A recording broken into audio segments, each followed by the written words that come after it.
Depois de estar escutando tanta baboseira, tanta coisa errada, principalmente sobre o entendimento da Bíblia, eu sou obrigado a ter que refutar esses pastores que andam por aí falando um monte de asneira, enganando o pessoal e outra coisa, ferindo regras de interpretação básicas.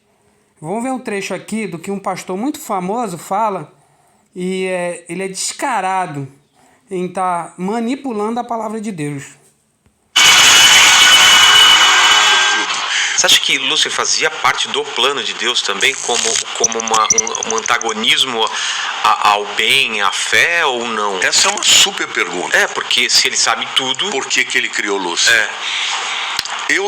Eu gosto de uma resposta, embora... Essa questão de que criou Lúcifer, que houve rebelião no céu, que Satanás foi expulso do céu com a terça parte dos anjos, isso não existe na Bíblia. Isso nunca existiu. Isso é uma interpretação totalmente errônea sobre o texto que eles usam. Em especial Ezequiel 28 e Isaías 14. Mas esses dois textos não falam nada disso de rebelião no céu. Mas vamos mais para frente, que mais na frente eu vou abordar isso com mais calma. Eu entendo que não é... E não é heresia também a gente se fazer essas perguntas, imagino eu, né? Não, eu acho que essas perguntas são necessárias, porque essa é a dúvida das pessoas, né? Não existe, Vilela, amor verdadeiro sem liberdade. Isso eu concordo. Outra coisa, hein? Ele está falando de livre-arbítrio. Ele está falando que o amor de Deus é infinitamente incompreensível e que esse amor, ele tem que ter a liberdade, que não seria um amor verdadeiro. Eu queria saber de onde que ele tirou que Deus nos ama tanto ao ponto de nos dar livre-arbítrio, que não existe livre-arbítrio. Mas mais para frente eu vou falar um pouco melhor sobre isso. Imagina um filho seu que tem uma obediência total e o que você fala é lei. Eu não vou nem usar o filho como metáfora, porque filho é uma coisa visceral que você nunca deixa de amar. Mas uma mulher, por exemplo, você é casada há quanto tempo? Aí você me complica, talvez 6, talvez 7, eu não sei exatamente, mas vamos dizer que são 7 anos, vai. Você ama a tua esposa? Sim. Imagine que você tivesse... Sim, amor, eu te amo muito, mas Tô te complicando. Não, tô ganhando pontos aqui.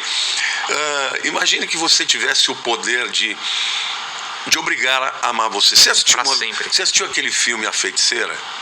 O filme ou a série? Não, o filme. A versão nova com a Nicole Kidman. Sim.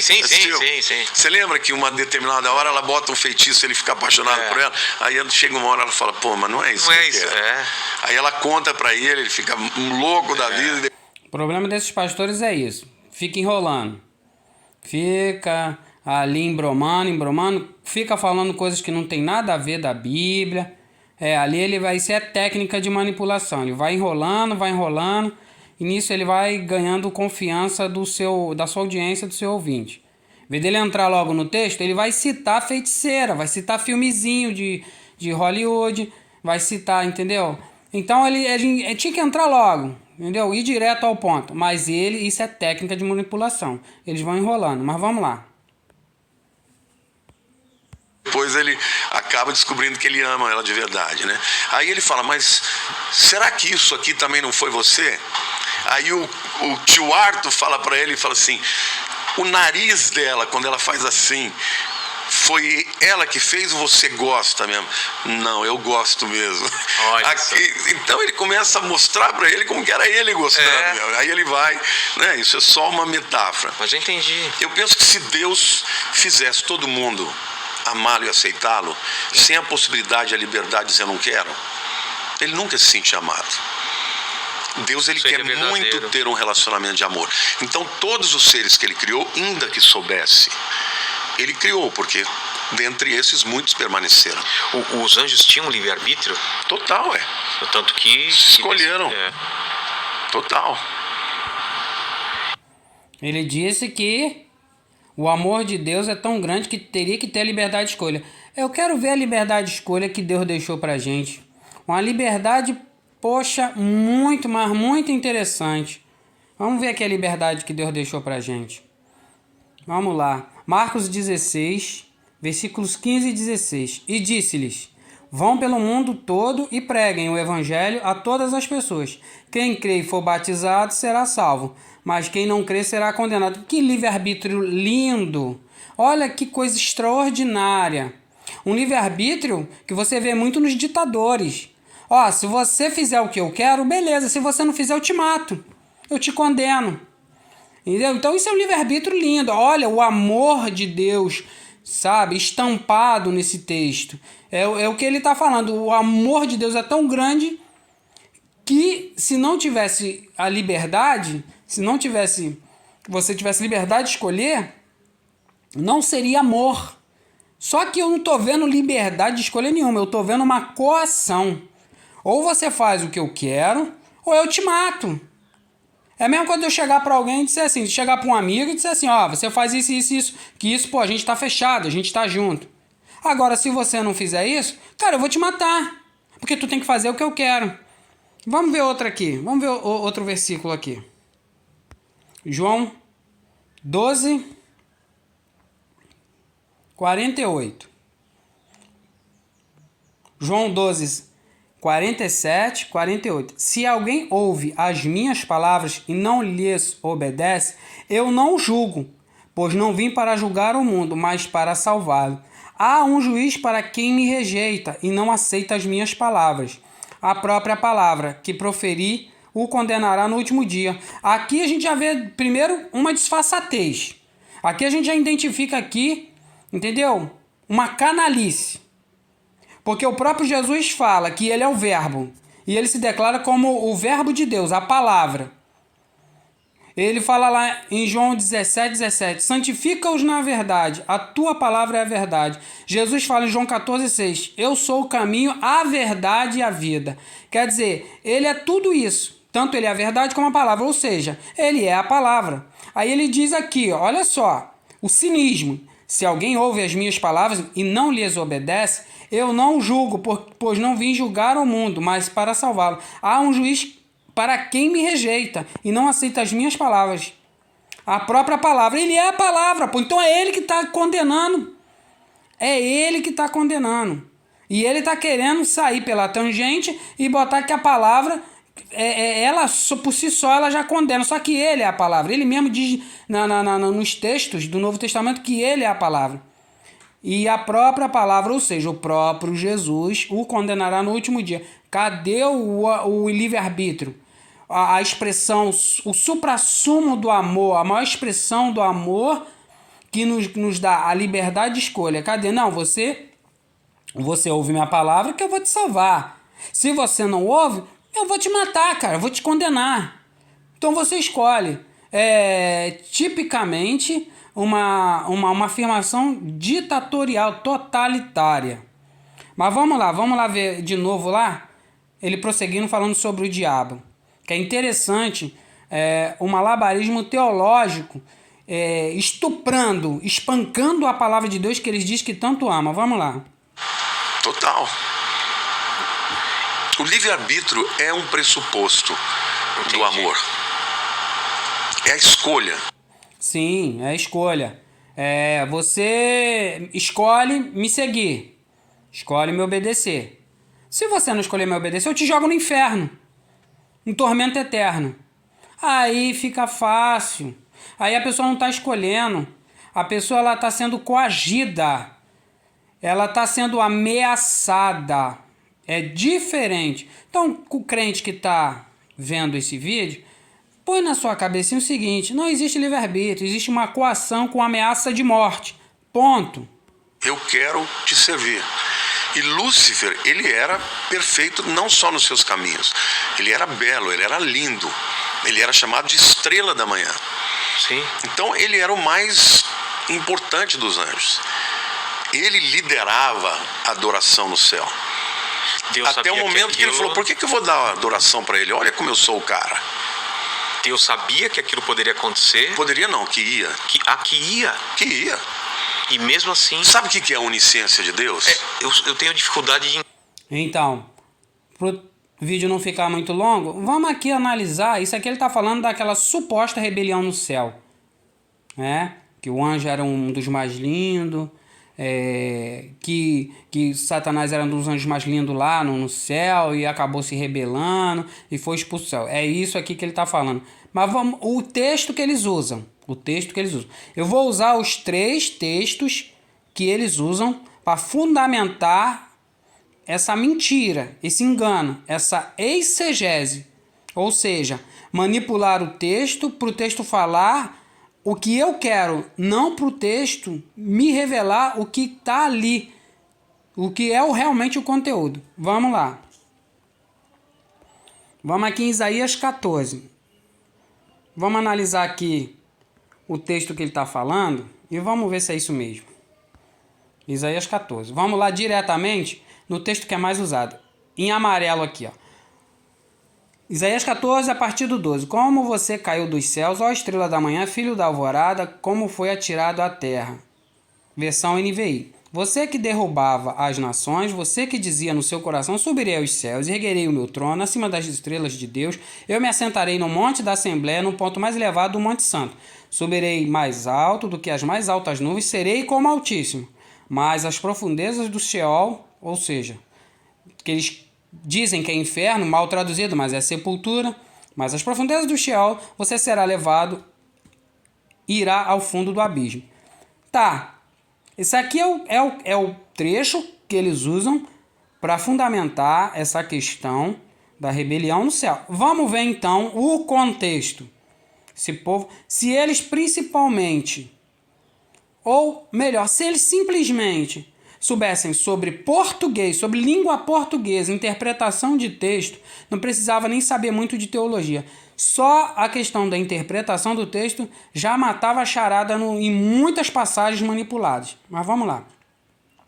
Vamos começar aqui a partir do versículo 3. No dia em que o Senhor der descanso do sofrimento, da perturbação e da cruel escravidão que sobre você foi imposta, você zombará assim do rei da Babilônia. Opa, então aqui está falando o contexto. No início está falando que essa mensagem é direcionada ao rei da Babilônia, um ser humano de carne e osso. Beleza, vamos continuar. Como chegou ao fim o opressor, sua arrogância. Está falando de um rei arrogante, opressor. Está fazendo o povo sofrer. Acabou-se. Como chegou ao fim o opressor, sua arrogância, acabou-se. O Senhor quebrou a vara dos ímpios, o cetro dos governantes. Está falando de seres humanos, governantes. Que irados feriram os povos com golpes incessantes. Está oprimindo os povos. E enfurecidos subjugaram as nações com perseguição implacável. Está falando de um rei e de governantes que estão oprimindo o povo. Em nenhum momento entrou um ser espiritual, um ser celestial. Tá? Em nenhum momento entrou um ser celestial. Então vamos mais para baixo. Versículo 9. Aqui a gente foi até o versículo 6. 3 ao 6. Vamos ao 9. Nas profundezas do Sheol, a sepultura, está todo agitado para recebê-lo quando chegar. Ou seja, aqui a mensagem do profeta está dizendo que o fim dele está perto, a morte dele, a sepultura está agitada para recebê-lo. Por sua causa, ele desperta os espíritos dos mortos. Todos os governantes da terra. Não é do céu não, é governantes da terra, seres humanos. Beleza. Eles os faz levantar-se dos seus tronos a reis que reinam em seus tronos. Todos os reis dos povos. Só de rei, só de governante. Seres humanos. Todos responderão e dirão a você: você também perdeu as forças como nós e tornou-se como um de nós. Sua soberba foi lançada na sepultura. Tornou-se como um de nós porque acabou de morrer. Então teve o mesmo destino que aqueles que ele oprimia. Não adiantou nada toda aquela arrogância, todo aquele ego. Tornou-se um de nós porque ele morreu. Foi para o mesmo lugarzinho que os miseráveis que ele oprimia. Sua soberba foi lançada na sepultura, Sheol.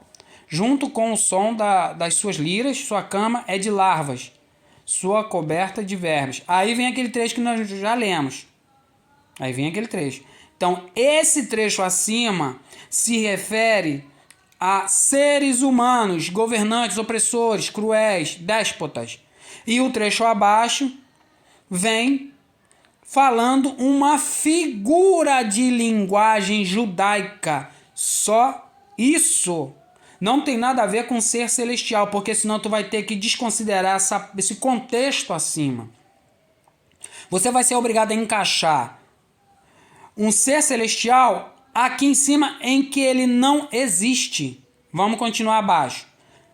Já lemos aquele trecho amarelo que foi o primeiro, que é o que é usado pelos pastores enganosos. O 16. Aqui a gente veio até o 11. Vamos agora ao 16. Os que olham para você admiram-se da sua situação e a seu respeito ponderam. Esse é o homem que fazia tremer a terra. Opa, homem? Ué, então como é que você vai encaixar um ser celestial aqui? Esse é um homem? Ué, o texto está falando de um homem, o texto é claro. Esse é um homem. Esse é o homem que fazia tremer a terra. Ou seja, fazia tremer a terra não era o céu, não? A rebelião não foi no céu ou foi aqui na terra? Se decide. Abalava os reinos, fez do mundo um deserto, conquistou cidades. Ah, lá no céu tem deserto, tem cidade? Interessante. E não deixou que os seus prisioneiros voltassem para casa. Ah, lá também tem casa, lá no céu, né? Porque você vai ter que encaixar aquela parte em amarelo que vocês usam aqui nesse contexto abaixo. Todos os reis das nações jazem honrosamente, cada um em seu próprio túmulo. Todos os reis. Ah, não está falando de... Está falando de seres humanos, não está falando de um ser celestial, não, né? Mas você é tirado fora do seu túmulo, como um galho rejeitado, com as roupas dos mortos, que foram feridos à espada. O diabo, Lúcifer, agora ele pode ser ferido à espada. Ah, agora o Lúcifer, ele morre. Né? Ah, entendi. Interessante. Como os que descem as pedras da cova, como um cadáver pisoteado. Ah, o Lúcifer tem um cadáver também. Lúcifer tem um cadáver. Lúcifer vira um cadáver. Não é um espírito, não? Poxa, decidi, né? Vamos encaixar Lúcifer. Eu tô tentando ser amigo de vocês e encaixar Lúcifer nesse texto. Você se unirá a eles num sepultamento, pois destruiu a sua própria terra e matou o seu próprio povo. Ah, sua própria terra não é céu, não? Ah, e o seu próprio povo? Ué, não é anjo, não? Terra e povo? Não é anjo e céu, não? Pois é. Nunca se mencione a descendência dos malfeitores. Pronto. Vamos agora... Ezequiel 28. Também usado. Vamos lá, Ezequiel 28. Vamos lá. Vamos fazer a mesma didática. Vamos logo no amarelinho, que é o que é usado pelos salafrários pastores que vivem manipulando o texto. Tá? Para início de conversa, Igreja Evangélica conhece zero de Bíblia. Zero. Se você quiser conhecer a interpretação correta da Bíblia, se você quiser conhecer a história verdadeira dos povos antigos, da igreja, esquece teologia protestante, teologia evangélica. Consiga fontes confiáveis de meios acadêmicos. Mas vamos lá. Ezequiel 28, do 4 e 5. Mediante a sua sabedoria e o seu entendimento, você granjeou riquezas e acumulou ouro e prata em seus tesouros. Por sua grande habilidade comercial, você aumentou suas riquezas e por causa das suas riquezas, o seu coração ficou cada vez mais orgulhoso. Deixa eu ver se tem algum amarelinho. Tem. O 13. Você estava no Éden, no jardim de Deus, e agora eu quero ver você sair dessa. E aí, tá falando de Éden. Pô, interessante. Todas as pedras preciosas o enfeitavam: sárdio, topázio, diamante, berilo, ônix e jaspe, safira, carbúnculo e esmeralda. Seus engastes e guarnições eram feitos de ouro. Tudo foi preparado no dia que você foi criado. Você foi ungido como um querubim guardião, pois para isso eu designei. Você estava no Monte Santo de Deus e caminhava entre as pedras fulgurantes. Você era inculpável em seus caminhos desde o dia em que foi criado, até que se achou maldade em você.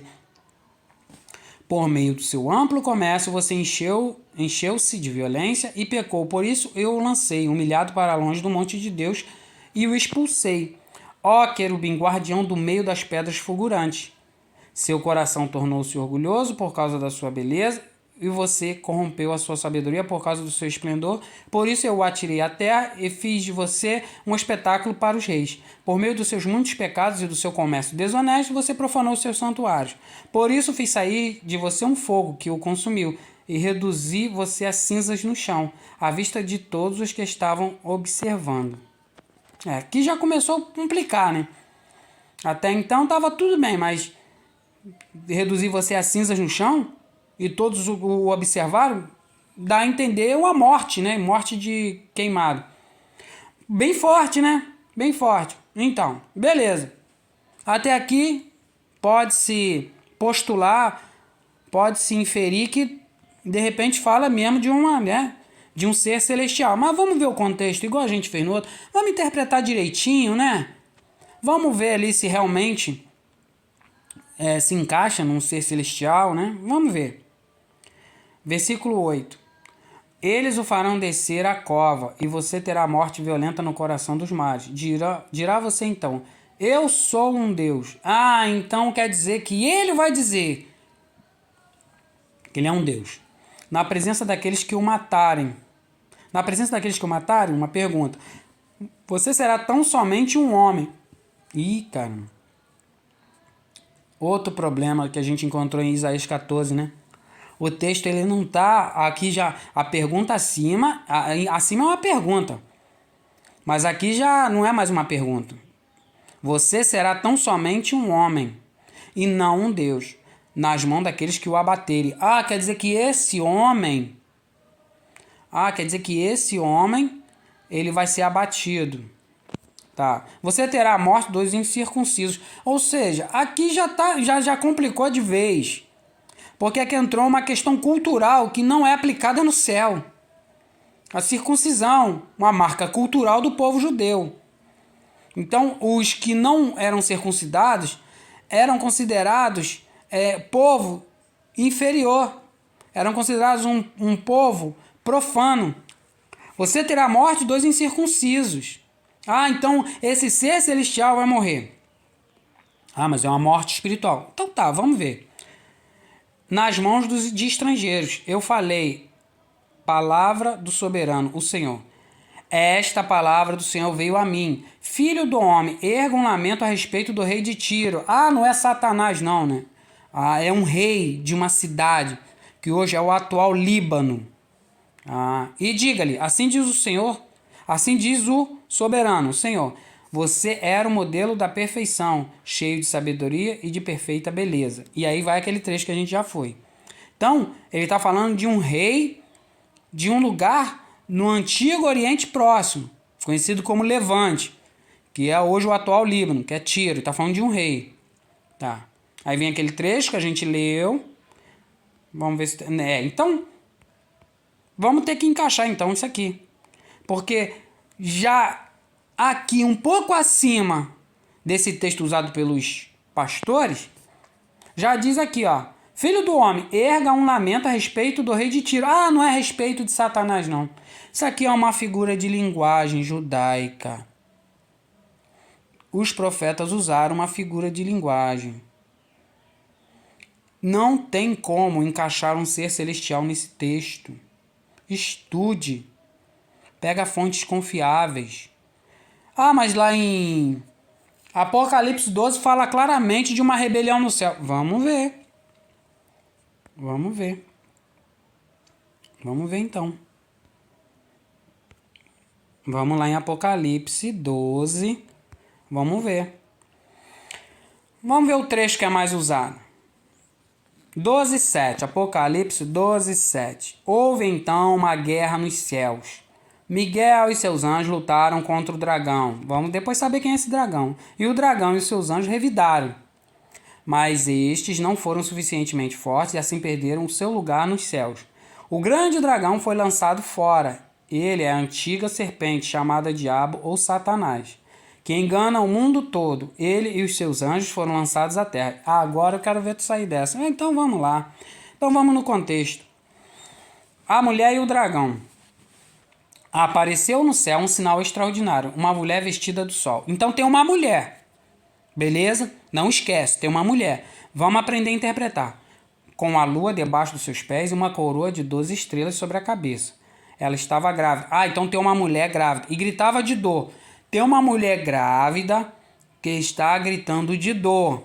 Entenda isso. Uma mulher grávida gritando de dor. Esse é o contexto acima. Todo o texto que a gente lê embaixo depende dessa interpretação acima, porque senão você isola versículo. pois estava para dar à luz. Então nós temos uma mulher em trabalho de parto, ok? Simples. Então apareceu no céu outro sinal, um enorme dragão vermelho com 7 cabeças e 10 chifres, tendo sobre as cabeças 7 coroas. Então, igual a mulher, existe uma figura de linguagem em cima desse dragão. Em cima tem uma mulher que está em trabalho de parto, mas a mulher vestida como o sol, a lua debaixo dos pés dela, coroa de 12 estrelas. Isso é uma figura de linguagem em cima do personagem. E tem um dragão. O dragão vermelho com 7 cabeças, 10 chifres, tendo sobre as cabeças 7 coroas. Sua cauda arrastou consigo 1/3 das estrelas do céu. Se você não sabe, eu vou te explicar agora. Toda vez que a Bíblia fala de astronomia, astros, estrelas, sol, lua, é uma figura de linguagem para autoridades.